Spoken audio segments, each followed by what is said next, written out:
ہوئی آیتیں دوسرا پارہ سورہ بقرہ آیت نمبر 215 ہے۔ یہ گزشتہ آپ کے سامنے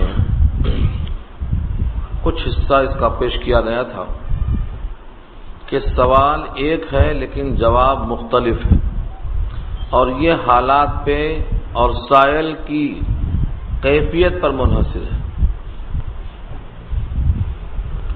یہاں پر جو سوال آیا ہے کہ لوگ آپ سے پوچھتے ہیں کہ کیا خرچ کریں،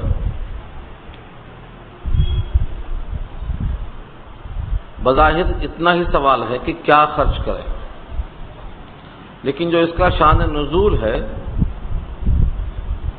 سوال کرنے والے کا نام عمر ابن جموح ہے۔ اس نے یہ سوال کیا تھا ماذا ينفق من اموالنا وأين نضعها، ہم اپنے مالوں میں سے کیا خرچ کریں اور کہاں خرچ کریں۔ اس کے جواب میں یہ الفاظ نقل ہوئے ہیں کہ لوگ اے نبی آپ سے پوچھتے ہیں کہ کیا خرچ کریں اور کہاں خرچ کریں، تو کیا خرچ کریں اس کا جواب اجمالی دیا، اور کہاں کہاں خرچ کریں اس کا جواب تفصیلی دیا، اور بعین ہی یہی جملہ، یہی سوال پھر آ رہا ہے 2-4 آیتوں کے بعد، اور وہاں سوال وہی ہے یسألونک ماذا ينفقون، لوگ پوچھتے ہیں کیا خرچ کریں، لیکن جواب میں آیا ہے قل العفو، جو بھی مال زائد ہو ضرورت سے وہ پورا خرچ کر دیں۔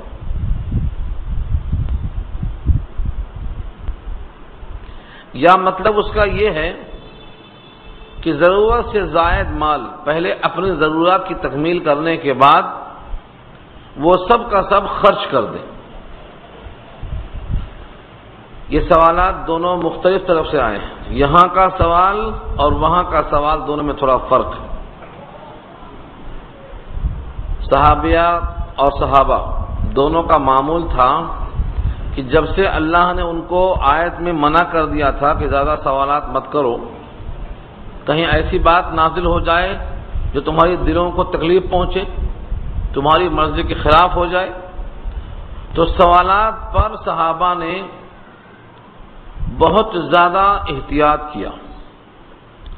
چنانچہ پورے قرآن کریم میں صحابہ کرام کی طرف سے اس قسم کے سوالات اور جوابات کل 17 مقام پہ ہیں،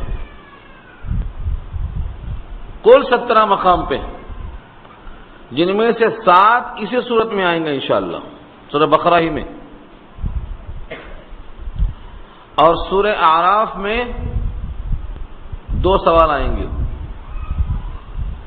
بنی اسرائیل میں آئیں گے، سورہ کہف میں آئیں گے، سورہ طٰہٰ میں آئیں گے، سورہ نازعات میں آئیں گے، لیکن ان میں سے کل 13 سوالات ہیں جو صحابہ کی طرف سے آئے ہیں، بقیہ وہ سوالات دوسروں کی طرف سے آئے ہیں۔ فرمایا ابن مسعود رضی اللہ عنہ نے کہ صحابہ سے زیادہ کم سوالات کرنے والے ہم نے دیکھا ہی نہیں۔ جب سے وہ آیت آئی یا ایھا الذین آمنوا لا تسألوا عن اشیاء ان تبد لکم تسؤکم وان تسألوا عنها حین ينزل القرآن تبد لکم تسؤکم، تو صحابہ چاہتے تھے کوئی آئے اور وہ سوال کرے اور نبی جواب دیں اور ہم سن کے فائدہ اٹھائیں، احتیاط کرتے تھے سوالات کرنے میں، مگر عمل میں ان سے زیادہ کوئی اللہ کی اطاعت کرنے والا پیدا ہی نہیں ہوا، ان سے زیادہ نبی سے محبت کرنے والا اور ہو بہو نبی کی سنت پر عمل کرنے والا اور ہو بہو نبی کی نقل کرنے والا پیدا ہی نہیں ہوا۔ اللہ کے رسول نے اعلان فرما دیا ہے اب قیامت تک کسی کو وہ مقام پیدا ہونے والا نہیں ہے۔ اتنا چاہتے تھے قرآن اور سنت کو، مگر سوالات اتنے کم کرتے تھے۔ آج ہمارا کیا حال ہے، جب تک سوال کا جواب مرضی کے مطابق نہ مل جائے 100 سے پوچھیں گے ہم، ایک ہی سوال بار بار 100 عالم سے پوچھیں گے، جب تک کہیں نہ کہیں ہماری مرضی کا جواب مل جائے۔ کتنا فرق ہے صحابہ کے سوالات کے منشا میں اور ہمارے سوالات کے منشا میں۔ ہمیں اس کی ضرورت ہے کہ اصلاح کریں کہ ہم یہ طے کر لیں کہ ہم ڈھل جائیں گے، قرآن کی منشا کے مطابق ہم بدل جائیں گے، ہم سنت کے مطابق اپنے تمام کاموں کا کریکشن کر لیں گے. یہ ضرورت ہے، نہ یہ کہ دل میں ایک بات طے کر لیا ہے یہی صحیح ہے، اب اس کی منشا کے مطابق 10 سے 50 سے پوچھتے رہیں گے، اور جب اپنی مرضی کا جواب مل گیا تو کہیں گے کہ ہم نے عالم سے پوچھا ہے، اب اس کے کندھے پہ بلا جائے گی.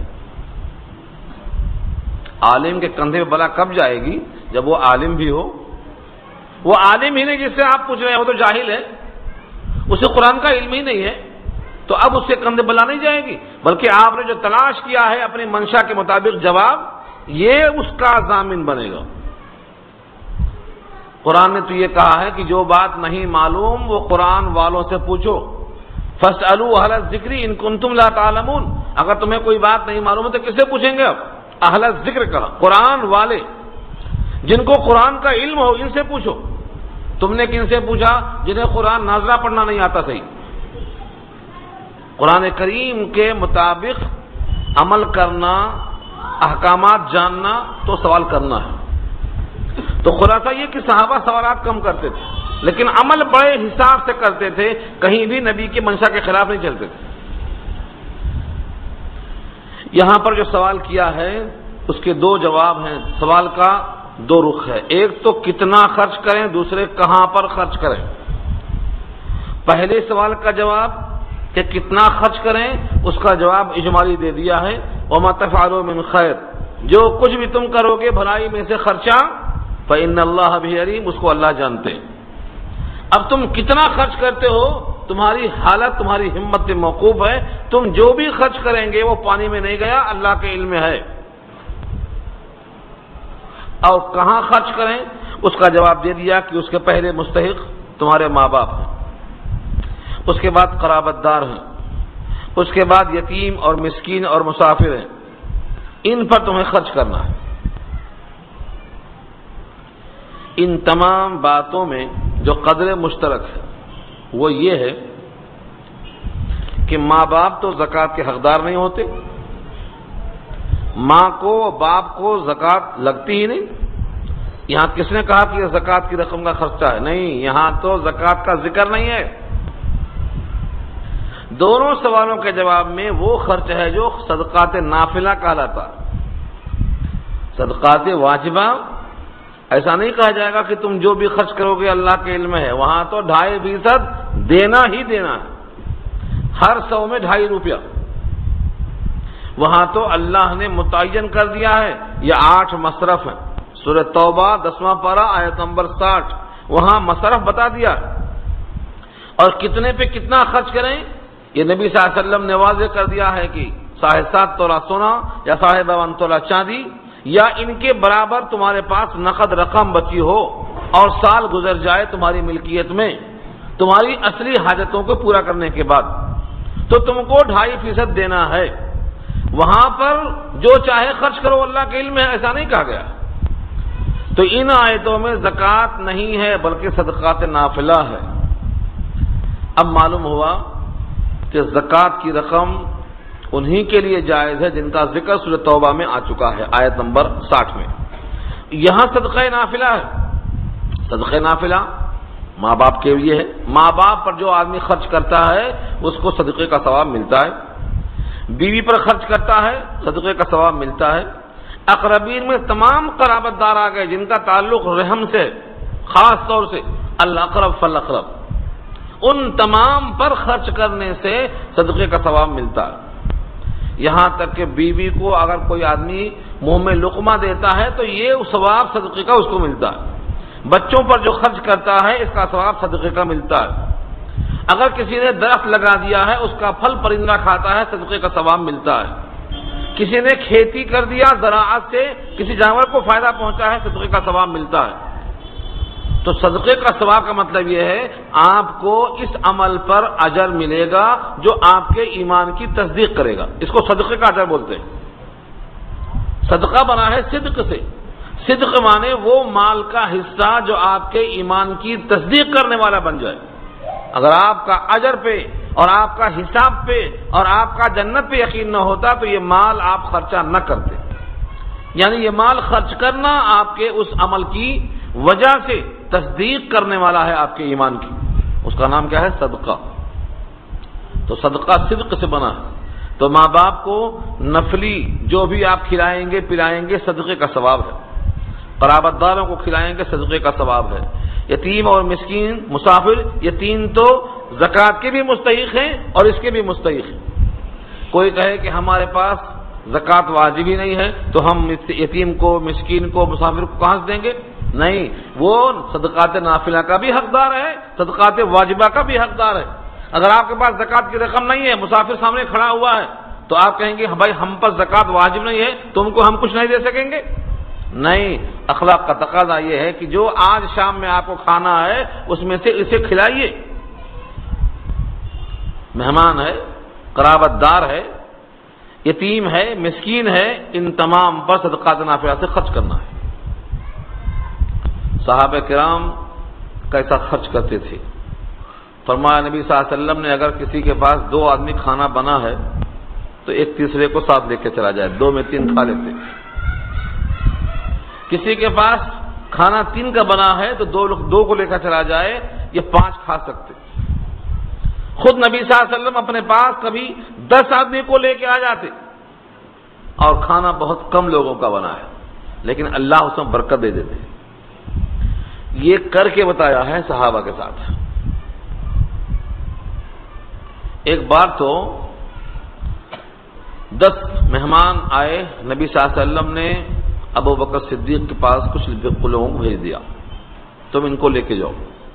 مگر ابو بکر صدیق نے اپنے مہمانوں کو اپنے گھر میں اپنے بیٹے عبد الرحمن کے حوالے کر دیا کہ انہیں کھلاؤ پلاؤ، میں پھر واپس نبی کے پاس جا رہا ہوں کیونکہ نبی کے ساتھ جو لوگ بیٹھے ہیں مسجد میں ان کے ساتھ رہ کر وہیں کھانا کھا لوں گا. اپنے مہمان اپنے گھر میں بیٹے کو حوالے کر دیا. صدیق اکبر نبی صلی اللہ علیہ وسلم کے ساتھ رات تک وہیں رہ گئے. کافی رات ہو گئی، سب وہیں کھا لیے، وہیں محفل برخاست ہو گئی. جب رات کا کافی حصہ گزر گیا تو گھر تشریف لائے. پوچھا گھر میں، اے ام فراس، بیوی کا نام تھا وہ، ام فراس پوچھا، کنیت تھی. مہمانوں نے کھانا کھا لیا؟ انہوں نے کہا کہ انہوں نے کھانا کھانے سے انکار کر دیا. کہا جب تک ابو بکر نہیں آئیں گے کھانا نہیں کھائیں گے. بیٹے کو آواز دیا عبد الرحمان کو، او غندر، او پاجی. غندر کہتے ہیں جیسے ہم اردو میں او پاجی بولتے ہیں. سخت سست کہا، ڈانٹا. جیسے ہم اپنے بیٹوں پہ غصہ کرتے ہیں کہ مہمان نوازی کا حق ادا نہیں کیا، شاید کھانا صحیح ڈھنگ سے پیش نہیں کیا، صحیح ڈھنگ سے بات نہیں کی. بیٹا چھپ گیا ڈر کے مارے. بعد میں معلوم ہوا کہ مہمانوں نے کھانا کھانے سے ہی انکار کیا جب تک ہم نہ آ جائیں.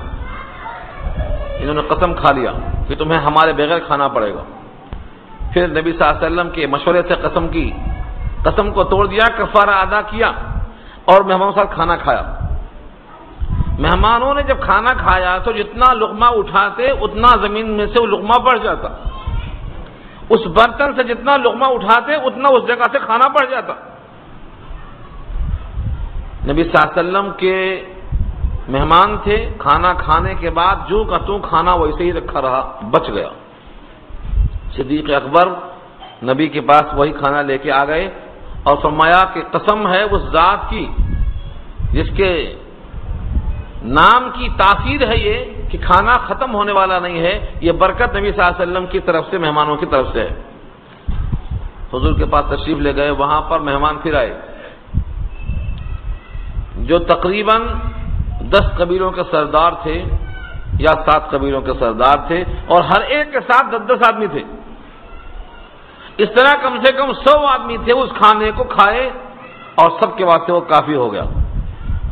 یہ کیوں؟ فرمایا کہ یہ نبی صلی اللہ علیہ وسلم کے مہمانوں کی برکت. تو کم کھانے میں زیادہ لوگ فائدہ اٹھا لیں اور سب آسودہ ہو جائیں، یہ برکت کہلاتا ہے. نبی صلی اللہ علیہ وسلم ایسا اہتمام کرتے تھے. صفہ کے چبوترے پر پڑھاتے تھے. چبوترا وہ آج بھی موجود ہے مدینے میں، روضے کے بالکل سامنے. اس پر صحابہ جو پڑھتے تھے ان کے پاس کوئی کاروبار نہیں تھا، کوئی جائیداد نہیں تھی، کوئی زراعت نہیں تھی. کچھ آ گیا، کسی نے کھجور بھیج دیا، کسی نے دودھ بھیج دیا، نبی صلی اللہ علیہ وسلم پوچھتے صدقہ ہے یا تحفہ ہے؟ اگر ہدیہ کہا گیا تو آپ بھی کھاتے، صحابہ کو بھی تقسیم کرتے، اور فرمایا صدقہ ہے تو پھر اس کو ہاتھ نہیں لگاتے، تقسیم کر دیتے، پیتے گئے کھاتے گئے۔ تو نبی کریم صلی اللہ علیہ وسلم کا یہ معمول تھا کہ صحابہ کی ضیافت کا یہ اہتمام کرتے تھے۔ تو جو بھی شخص خرچ کرے گا اس کے واسطے یہاں پر دو باتیں بتائی ہیں کہ تم جو بھی خیر خرچ کرو گے وہ اللہ کے علم ہے۔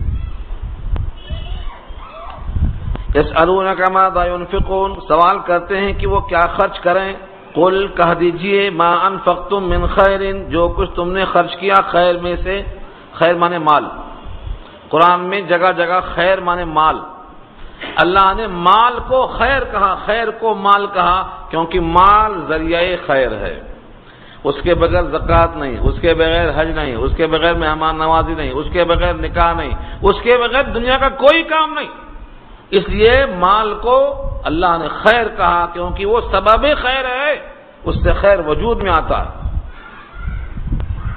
یہاں بھی وہی معنی میں جو کچھ تم خیر میں سے خرچ کرو گے یعنی مال میں سے خرچ کرو گے، فللوالدین تو ماں باپ کے لیے ہے، والاقربین قرابت داروں کے لیے ہے، والیتامی یتیموں کے لیے ہے، والمساکین محتاجوں کے لیے ہے، وابن السبیل مسافروں کے لیے ہے، مسکین جس کے پاس کچھ نہ ہو، وابن السبیل جو مسافر ہو، وطن میں چاہے مالدار ہو لیکن یہاں مسافر ہے وہ حقدار ہے، اور یتامہ سے مراد وہ آدمی جو نابالغ ہو، لڑکی یا لڑکا، اور اس کے باپ مر جائیں، ماں کے مرنے سے یتیم نہیں ہوتا، بالغ ہونے کے بعد مر جائیں ماں باپ تب بھی یتیم نہیں ہوتا، دو شرطیں ہیں، لڑکی ہو یا لڑکا اور دونوں نابالغ ہوں، اب اس کے باپ مر جائیں تو اس کو یتیم کہا جاتا ہے، ماں کے مرنے سے یتیم نہیں، بالغ ہونے کے بعد باپ کا انتقال ہوا تو بھی یتیم نہیں۔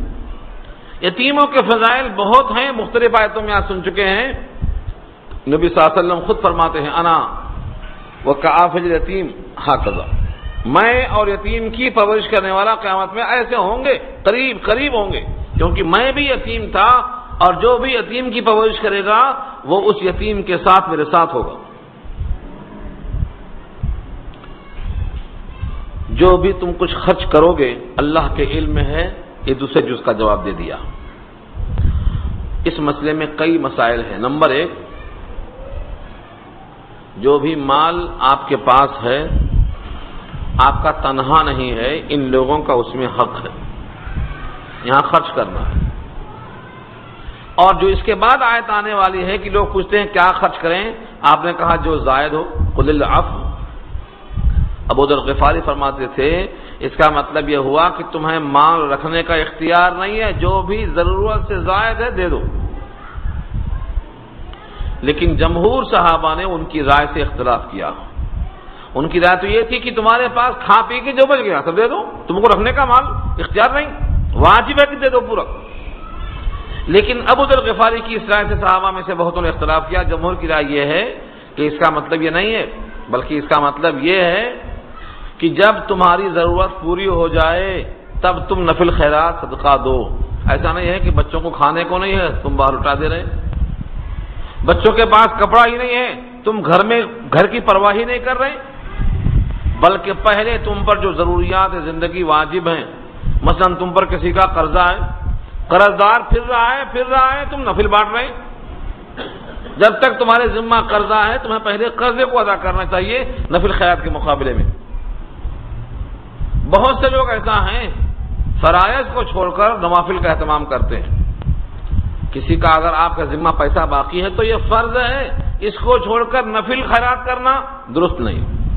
اس آیت کا مطلب وہ ہے عفو، جو تمہارے پاس زائد ہو، ہر کام کے بعد فارغ ہو، اس میں سے تمہیں خرچ کرنا ہے۔ اپنے ضرورت باقی ہے، ماں باپ کا فرض باقی ہے، مہمانوں کا حق باقی ہے، ان کو روک کر آپ دوسرے مقامات پر خرچ کرتے ہیں، یہ درست نہیں ہے۔ اس کی تفصیل کا وقت نہیں ہے، اور نہ میں اپنے حالات حیدرآباد شہر کے سناتا کہ لوگ اپنے بیوی کو دواخانے میں چھوڑ کے چلے جاتے ہیں۔ کہاں چلے جاتے ہیں؟ کہتے ہیں کہ ہم اللہ کے راستے میں چلے گئے۔ ایسا حکم نہیں ہے۔ آپ کے لیے بیوی کا نفقہ واجب ہے۔ شادی میں، نکاح میں جب نکاح ہوتا ہے تو یہ طے ہوتا ہے کہ آج سے اس بچی کا کھانا، کپڑا، مکان تمہاری ذمہ داری میں، اس کو جہنم سے بچانا تمہاری ذمہ داری ہے۔ ایسے موقع پر چھوڑ کے چلا جانا بے آسرا، یہ فرار ہے، غیر ذمہ داری کا انداز ہے۔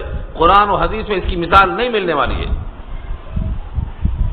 قرآن و حدیث میں اس کی مثال نہیں ملنے والی ہے۔ آپ کے ذمہ جو فرائض ہیں، جو ڈیوٹی ہیں، جو حقوق ہیں، جو واجبہ ہیں، ان کو بہرحال ادا کرنا ہے۔ قرآن کریم نے بڑے ہی سختی کے ساتھ حکم دیا ہے کہ تم کو اللہ کا بھی حق پورا کرنا ہے، رسول اللہ کا بھی حق پورا کرنا ہے، اور جتنے بھی حقدار ہیں سب کا حق ادا کرنا ہے۔ آتوا ذی حق حق، یہاں تک کہ صحابی سے کہا تیری آنکھ کا تجھ پر حق ہے، نہیں سوئے گا تو آنکھیں اندر گھس جائیں گی۔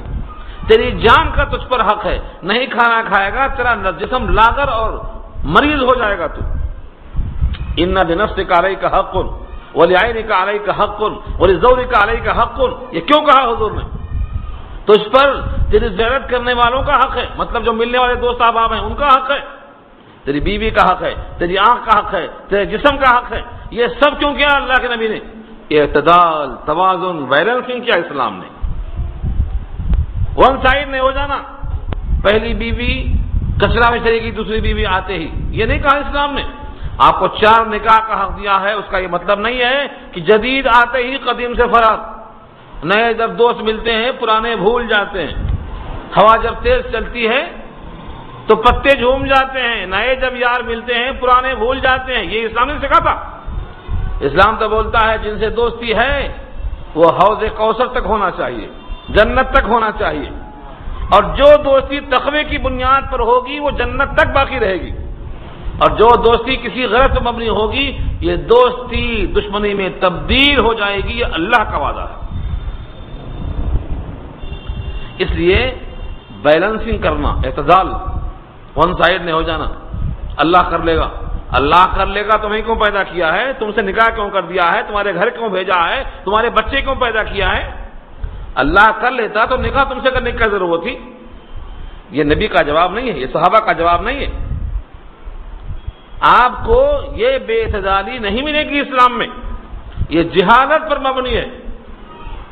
جس کو قرآن اور حدیث کا، سنت کا اور صحابہ کے عمل کا کوئی نہیں علم ہے، ایسا جواب ان سے ملے گا آپ کو۔ ان کی زندگی آپ تحقیق کر لیجئے، علم سے خالی ہوگی، جہالت سے بھری ہوگی، وہی جواب دیں گے ایسا۔ تو قرآن نے یہاں واضح کیا، اور یہ مرتبہ بہت اونچا ہے کہ آدمی کیا خرچ کرے، کن پہ خرچ کرے، کیوں خرچ کرے، یہ سارا خرچ اللہ کے حساب میں ہے، اللہ کے ذمہ میں۔ خرچ کرنے سے ہم سمجھتے ہیں ختم ہو گیا، اللہ فرماتے ہیں جمع ہو گیا۔ تمہارے پاس جو تھا وہ ختم ہو جائے گا، میرے پاس جو آ گیا وہ جمع ہو جائے گا۔ بیوی کے خرچ میں سے بخیلی کرنے کا حکم نہیں ہے، فرمایا ما عندکم ينفد وما عند اللہ باق، 14واں پارہ کی آیت آ رہی ہے سورہ نحل میں۔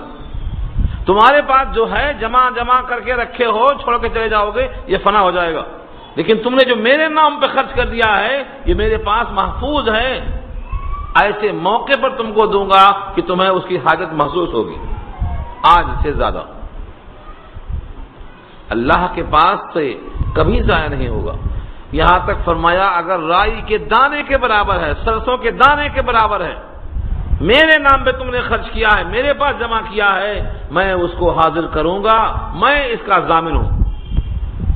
قرآن کریم کی بہت سی آیتوں میں ہے یہ، میں آیتیں کوٹ کیا تو آگے باتیں چلے گی۔ وَإِن تَكُ مِثْقَالَ حَبَّةٍ مِّنْ خَرْدَلٍ أَتَيْنَا بِهَا، فرمایا ہم لائیں گے اس کو۔ اللہ کے نام پہ خرچ کرنا، فقیر پر نہیں، آپ جہاں جہاں بھی خرچ کریں گے اس نیت پر کہ میرے اللہ نے یہ حکم دیا ہے کہ میں بچوں پر خرچ کروں، بیوی پر خرچ کروں، مسافر پہ خرچ کروں، علم پہ خرچ کروں، کتابوں پہ خرچ کروں، نیک کاموں پہ خرچ کروں، ان تمام جگہوں میں آپ کو ثواب ملے گا۔ ایسا نہیں کہ ڈال دیا دریا میں چلا گیا، ڈوب گیا، پھینک دیا چلا گیا، بلکہ یہ جمع ہو گیا، محفوظ ہو گیا۔ اس آیت کا یہ مضمون بہت طویل ہے، اس میں اور بہت سے مسائل ہیں۔ مسائل کو بیان کرنا نہیں پڑتا، مسائل کو سیکھنا پڑتا ہے۔ اس کے لیے آپ ہفتے میں 1 گھنٹہ سن کر کے کچھ باتیں ضرور معلوم کر لیں گے، لیکن ہم جو سنیں گے وہ سنیں گے، جو سنائیں گے وہ سمجھیں گے۔ آپ کے دل میں جو سوالات ہیں، جو اشکالات ہیں، جو خیالات ہیں، وہ تو ہم کو پتہ نہیں ہے کہ ہم کیا جواب دیں آپ کو۔ اس کے لیے آپ کو علماء کی صحبت چاہیے، علماء کے ساتھ اٹھنا بیٹھنا چاہیے۔ جو بھی آپ کو عالم قریب میں میسر ہو، اس سے مزاولت چاہیے کہ روزانہ کچھ جو دماغ میں آئے پوچھتے جاؤ، صفائی ہوتی جاتی۔ ایک دن کے بیان کرنے سے صفائی نہیں ہوتی، ہاں اس سے ذہن بنتا ہے، فکر بنتی ہے، قربت بڑھتی ہے، لیکن علم کے لیے تو آپ کو مطالعہ کرنا پڑے گا یا علماء کے ساتھ رہنا پڑے گا۔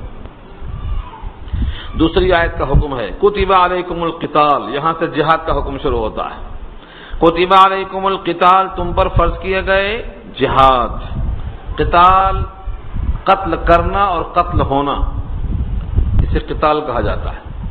اللہ کے راستے میں تم پر یہ فرض کر دیا گیا، وَهُوَ كُرْهٌ لَكُمْ، حالانکہ وہ تم کو طبعاً ناگوار ہے۔ كُرْهٌ لَكُمْ کیسا واضح کیا اللہ نے؟ تم پر قتال فرض کیا گیا، وَهُوَ كُرْهٌ کے معنی طبیعت میں کراہت، طبیعت میں ناگواری۔ کون چاہتا ہے ہم جا کے مکے ماریں اور مکے کھائیں؟ اللہ فرماتے ہیں تمہاری طبیعت کے اعتبار سے اس میں ناگواری ہے، لیکن تم پر ہم نے یہ فرض کر دیا، تم کو یہ کام کرنا۔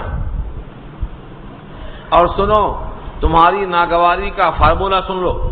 کبھی ایسا ہوتا ہے کہ تم کسی کام کو ناگوار سمجھتے ہو لیکن تمہارے حق میں وہ بہتر ہوتا ہے، اور کبھی ایسا ہوتا ہے کہ تم کسی کام کو پسند کرتے ہو، تمہارے حق میں وہ بدتر ہوتا ہے۔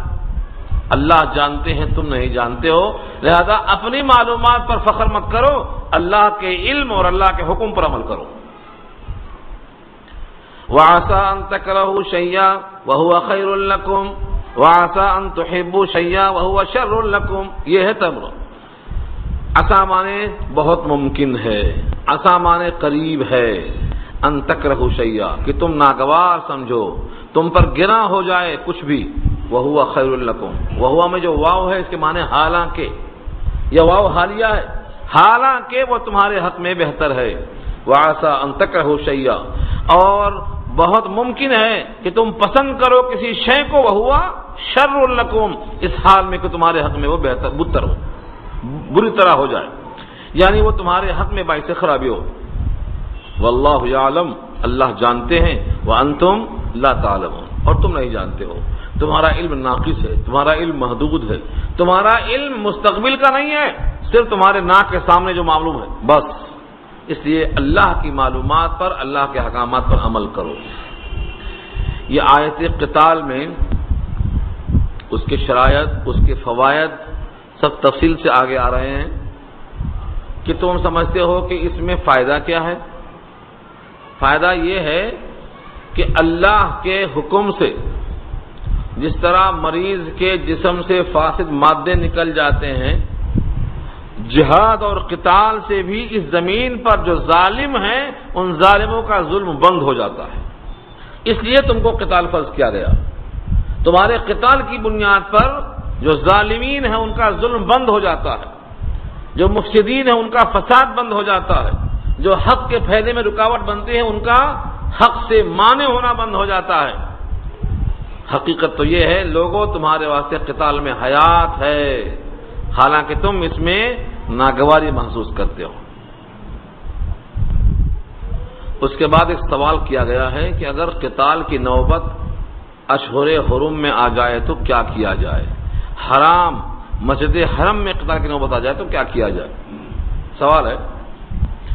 حرم، حدود حرم بتایا تھا میں نے اس سے پہلے قبلے کے موقع پر، بیت اللہ جو حصہ ہے، بیت اللہ اس کے اطراف جو حصہ ہے وہ مطاف کہلاتا ہے، اس کے اطراف جو ہے وہ مسجد حرام کہلاتا ہے، اور اس کے باہر جو علاقہ ہے یہ پورا کا پورا حرم کہلاتا ہے۔ کہاں تک؟ جہاں تک اس کی میقات ہے، بارڈر ہے، وہاں پہنچنے کے بعد وہ حصہ حدود حرم کا کہلاتا ہے۔ اس کے بعد جو حصہ ہوتا ہے اس کو آفاقی کہا جاتا ہے۔ آفاقی اس حدود سے باہر رہنے والے، کائنات میں کہیں سے آنے والے ہوں۔ تو جو حرم کا حصہ ہے وہاں پر قتال جائز نہیں ہے، اس کی حرمت کا تقاضا ہے کہ وہاں قتال نہ ہو۔ لیکن اگر دشمن نے قتال وہیں شروع کیا تو کیا کیا جائے؟ دفاع کیا جائے گا۔ جس طرح 4 مہینے میں قتال حرام ہے، ذی القعدہ، ذی الحجہ، محرم اور رجب، 3 مہینے مسلسل ہیں اور رجب میں تسلسل نہیں ہے۔ یہ 4 مہینے میں قتال ممنوع ہے، لیکن اگر دشمن نے اسی مہینے میں الغار کیا تو دفاع کیا جائے گا۔ یہ ہے سوال کا مطلب۔ یسألونک عن الشہر الحرام قتال فیہ، لوگ پوچھتے ہیں آپ سے اشہر حرام کے بارے میں اور خود حرم کے بارے میں کہ اس میں قتال کیسا ہے، کیا کیا جائے۔ خود نبی کریم صلی اللہ علیہ وسلم نے جو فتح مکہ کیا تھا اس کے لیے آپ نے حرم کے اندر قتال کیا تھا، اس پر بھی لوگوں کا سوال تھا۔ فرمایا اللہ نے اس حرم میں قتال کو میرے لیے حلال کر دیا ہے چند گھنٹوں کے لیے، اب میرے بعد کسی کے واسطے یہ حلال نہیں ہوگا۔ اگر کوئی میرے عمل سے استدلال کرے گا تو اس سے کہہ دینا کہ اللہ نے اپنے نبی کے لیے کچھ وقت کے لیے اس کو حلال کر دیا تھا اور قیامت تک کے واسطے اس کو حرام کر دیا ہے۔ نبی کی خصوصیت تھی، استثنائی حکم دیا تھا، کیونکہ اللہ کو معلوم تھا کہ دنیا میں 8 ہجری کے بعد حضور کی اس دنیا میں جو حیات ہے وہ 10 ہجری میں ختم ہونے والی ہے۔ انہی 2 سالوں میں مکے کی تطہیر کرنا ہے، بیت اللہ کے اندر قبضہ کر کے 360 بتوں سے اس کو پاک کرنا ہے۔ اگر یہ حلت کا موسم چلا گیا اور یہ موقع چلا گیا تو پھر یہ تو سب اللہ کے علم میں تھا کہ کتنا حیات باقی ہے، کون کون سا کام باقی ہے، کون سا کام لینا ہے آپ سے، سب اللہ کے علم ہے۔ اس کے بعد نبی صلی اللہ علیہ وسلم کے اس عمل سے بعد میں حجاج نے استدلال کیا تھا، حجاج نے حملہ کیا مکے پر اور مدینے پر، جبکہ مکے پر عبداللہ بن زبیر حاکم تھے۔ لوگوں نے ٹوکا کہ یہ حرم ہے، تم کہاں حملہ کر رہے ہو؟ اس نے حضور کے اسی عمل سے استدلال کیا۔ صحابہ میں سے بہت لوگ موجود تھے، انہوں نے کہا حضور نے یہ اعلان کیا ہے، ہمارے کانوں نے سنا ہے، ہمارے دل نے محفوظ کیا ہے، ہم نے نبی کے اس خطبے کو اپنے کان سے خود سنا ہے کہ میرے لیے اللہ نے خاص طور سے اس کو خصوصی حکم دیا تھا، تمہارے واسطے یہ حکم نہیں ہے۔ لیکن حجاج اس امت کا سب سے بڑا ظالم ہے، اس نے ان احکامات کی پرواہ نہیں کی اور عبداللہ بن زبیر کو مکے ہی میں قتل کر دیا، مکے ہی میں وہ شہید ہو گئے، بیت اللہ میں بھی آگ لگ گئی۔ یہ سارے احکامات ہیں سن 61 ہجری کے، 60 اور 61۔ 61 ہجری میں یزید بنا حاکم اور اسی نے بنایا حجاج کو گورنر اور اسی نے حملہ کیا ہے۔ نبی کریم صلی اللہ علیہ وسلم اپنی حیات طیبہ ظاہرہ میں اعلان فرمایا کرتے تھے اور ابو ہریرہ سن کر ہمیشہ کہتے تھے میں اللہ کی پناہ مانگتا ہوں 60 ہجری کے افتتاح سے، جو بچوں کی حکومت کا زمانہ ہوگا وہ یزید کی حکومت مراد ہے۔ تو بہرحال یہ نبی صلی اللہ علیہ وسلم کے لیے خصوصی حکم تھا، مگر امت کے لیے یہ حلال نہیں ہے کہ اشہر حرم میں یا حرام مسجد حرام کے حدود میں قتال کریں، یہ جائز نہیں ہے۔ اللہ فرماتے ہیں قل کہہ دو قتال فیہ کبیر، اس میں جنگ کرنا بہت بڑی غلطی ہے، کبیر کے معنی بہت بڑی غلطی۔ حج کے مقام ہوں تو اشہر حج کہلائیں گے، اور وہ 4 مہینے ہوں تو اشہر حرم کہلائیں گے، اور یہ زمین حرم کی ہو تو حرم کا حدود کہلائے گا۔ ان تینوں کا حکم یہی ہے کہ اس میں جنگ بہت خطرناک چیز ہے۔ وَصَدٌّ عَن سَبِيلِ اللَّهِ، اور روکنا ہے اللہ کے راستے سے۔ مطلب یہ ہے کہ اس جنگ کا مطلب یہ ہے کہ لوگ اللہ کے راہ سے رک گئے ہیں اور لوگوں کو اسلام میں داخل ہونے سے منع کر رہے ہیں۔ وَكُفْرٌ بِهِ، اور یہ انکار ہے اللہ کے ساتھ، اللہ کے قانون کے ساتھ۔ وَالْمَسْجِدِ الْحَرَامِ، اور مسجد حرام یعنی کعبۃ اللہ کے ساتھ نافرمانی ہے۔ وَإِخْرَاجُ أَهْلِهِ مِنْهُ أَكْبَرُ عِندَ اللَّهِ، اور نکالنا مکے والوں کو ان کے جگہوں سے زیادہ بڑا گناہ ہے اللہ کے نزدیک، اس میں قتال کرنے سے بھی۔ یعنی اس کا مقصد یہ ہے مکے میں قتال کرنا تو بڑا جرم ہے، لیکن مکے والوں کو ظلم کر کے وہاں سے بے دخل کرنا یہ اس سے بھی بڑا ظلم ہے۔ جیسے حجاج نے عبداللہ بن زبیر کو نکالا، تفصیل کسی آیت میں انشاءاللہ آئے گی کہ حجاج نے مدینے کی مسجد نبوی کے اندر کیسا تیر مارا ہے اور کتنے دن تک نمازیں بند رہی ہیں، تقریباً 8 دن تک نمازیں نہیں ہونے دیا اس نے مسجد نبوی کے اندر۔ تو یہ سب کے سب بڑے بڑے گناہ ہیں۔ اللہ فرماتے ہیں مکے والوں کا مسجد حرام سے خارج کر دینا یہ بہت بڑا جرم ہے اللہ کے نزدیک، اور ان سب سے بڑا ظلم، سب سے بڑا گناہ کون سا ہے؟ والفتنۃ اکبر من القتل، اور فتنہ پیدا کرنا قتل سے بھی بڑا جرم ہے۔ فتنے سے مراد کیا ہے؟ آزمائش میں ڈالنا، مسلمانوں میں نفرت پیدا کرنا، مسلمانوں میں رنجش پیدا کر کے باہم لڑا دینا، مسلمانوں کو ایک دوسرے سے متصادم کر دینا، یہ فتنہ قتل کرنے سے بھی بہت بڑا گناہ ہے۔ وَلَا يَزَالُونَ يُقَاتِلُونَكُمْ، اور ہمیشہ وہ تم سے قتال کرتے رہیں گے، جنگ میں تم سے ہمیشہ مڑبھڑ ہوتی رہے گی، حَتَّى يَرُدُّوكُمْ عَنْ دِينِكُمْ، یہاں تک کہ وہ تم کو تمہارے دین سے پھیر دے۔ ان استطاعوا، اگر ان کی طاقت چلے، ان استطاعوا، اگر ان کی استطاعت ہو، ان کی طاقت ہو، ان کی قدرت ہو تو تم کو تمہارے دین سے پھیر دیں، تب تک تم سے لڑتے ہی رہیں گے۔ وَمَنْ يَرْتَدِدْ مِنْكُمْ عَنْ دِينِهِ، اور جو مرتد ہوگا تم میں سے تمہارے دین سے، یعنی اللہ کے دین سے جو مرتد ہو جائے، فَيَمُتْ وَهُوَ كَافِرٌ، بس وہ مر جائے حالت کفر میں، فَأُولَٰئِكَ حَبِطَتْ أَعْمَالُهُمْ فِي الدُّنْيَا وَالْآخِرَةِ، وہی لوگ ہیں کہ ان کے نام اعمال میں جتنے اعمال تھے سب ضائع ہو گئے، دنیا میں بھی اور آخرت میں بھی۔ وَأُولَٰئِكَ أَصْحَابُ النَّارِ، اور یہ جہنم والے ہیں، ہم فیہا خالدون، اس میں ہمیشہ ہمیشہ رہیں گے۔ یہاں ایک تو مسئلہ آ گیا کہ باطل، چاہے یہود ہو، چاہے نصارہ، چاہے مشرکین، ہم سے راضی نہیں ہوں گے، ہم سے لڑتے رہیں گے، کب تک؟ جب تک ہمیں ہمارے دین سے پھیر نہ دیں۔ یہ آیت کا مضمون یہود کے لیے سورہ مائدہ میں آ رہا ہے تفصیل سے کہ یہود اور نصارہ تم سے راضی نہیں ہوں گے جب تک تمہیں تمہارے دین سے پھیر نہ دیں۔ تم جب تک ان کے دین کے فالوورز نہ بن جاؤ، تم سے ان کی جنگ باقی رہے گی۔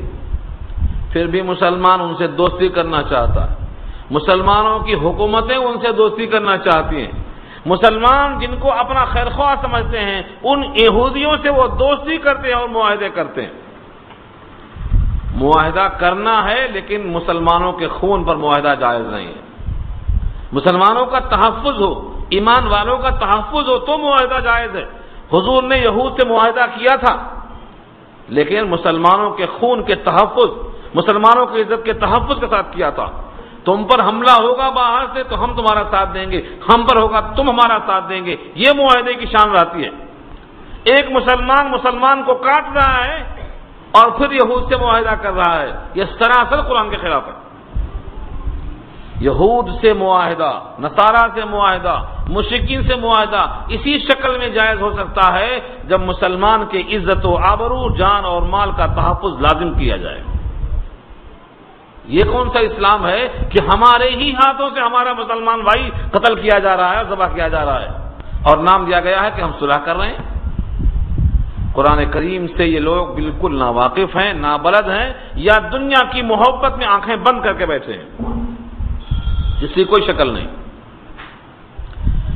اگر کوئی شخص نصارہ سے دوستی کرتا ہے تو یہ دوستی دھوکہ ہے، کیونکہ وہ راضی نہیں ہوں گے تم سے جب تک تمہارا دین تم سے چھوٹ نہ جائے، یہ آیت وضاحت کر رہی ہے۔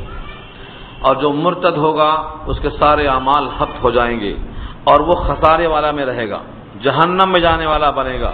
اس لیے کبھی بھی اپنے ایمان کی بنیاد کو مضبوط کرنا ہے اور کسی سے دوستی اس امید پہ نہیں کرنا ہے کہ یہ ہم سے راضی ہوں گے، یہ اللہ کا اعلان ہے۔ اس اعلان کو مضبوطی سے پکڑنا ہے، ہم کو دوستی صاحب ایمان سے ہی کرنا ہے، مشرک دوست نہیں ہو سکتا۔ ہاں، ظاہری طور پر 3 طرح ان سے کاروبار کرنا جائز ہے۔ ایک کا نام ہے معاملات، کاروبار، دوسرے ہیں مدارات، گھر پہ آیا گیا تو خاطر تواضع کر لو،